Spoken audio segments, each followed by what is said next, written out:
போதைப்பொருள் கடத்தல் வழக்கில் கைதாகியுள்ள ஜாபர் சாதிக்கின் வங்கிக் கணக்கு விவரங்களை டெல்லி என்சிபி அதிகாரிகளிடம் என்ஐஏ கோரியுள்ளது அண்மை செய்தியாக தற்போது நாம் பார்த்துக் கொண்டிருக்கிறோம்.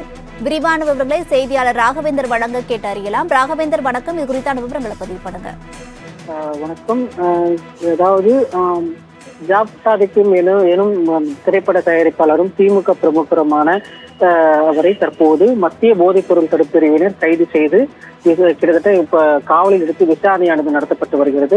அவர் கிட்டத்தட்ட 2000 கோடி ரூபாய் மதிப்புள்ள போதைப்பொருள் கடத்தல் விவகாரத்தில் இந்த மத்திய போதைப்பொருள் தடுப்பு பிரிவினர் அவரை மட்டுமல்லாமல் கிட்டத்தட்ட ஒரு 5 பேரை கைது செய்திருக்கிறது.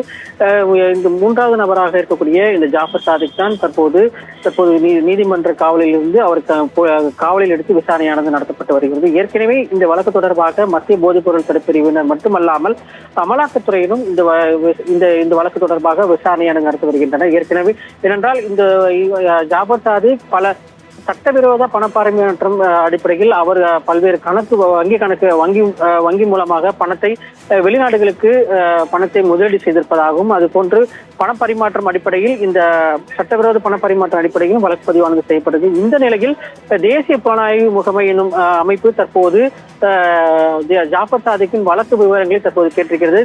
தேசிய புலனாய்வு முகமை என்பது தீவிரவாத அமைப்போடு தொடர்பில் இருக்கக்கூடிய நபர்களை கைது செய்யும் ஒரு அமைப்பாக இருக்கக்கூடியது. மேலும் அவர் அந்த தொடர்பான வழக்குகளை விசாரித்து வரும் ஒரு அமைப்பாகும். தற்போது ஜாஃபர் சாதிக்கின் வழக்கு விவரங்களை மட்டுமல்லாமல் அவர் யாருடன் வங்கி கணக்கு பண பரிவர்த்தனை நடத்தியிருக்கிறார் என்பது குறித்த முழுமையான தகவல்களை தற்போது மத்திய போதைப்பொருள் தடுப்பு பிரிவினர் தேசிய புலனாய்வு அமைப்பு அதிகாரிகள் வாங்கியிருக்கின்றனர். இதனை அடுத்து தற்போது ஜாஃபர் சாதிக் மீது மத்திய தேசிய புலனாய்வு முகமையும் வழக்கு பதிவு செய்வதற்குண்டான வாய்ப்பு இருப்பதாகவும் தகவல் அதிகாரிகள் தரப்பில் தெரிவிக்கப்பட்டிருக்கு. ஏனென்றால் ஜாஃபர் சாதிக்கின் முழுமையான பண பரிவர்த்தனை அனைத்துமே வெளிநாடுகளில் இருந்து வந்ததாக கூறப்படுகிறது. ஏனென்றால் அவர் இங்க இருக்கக்கூடிய தேங்காய் பொடிகள் மூலமாக தான் போதைப் பொருளை கடத்தி வந்திருக்கிறார். அதன் அடிப்படையில் வெளிநாடுகளுக்கு பண பரிவர்த்தனை மூலமாக தெரிய வந்திருக்கிறது.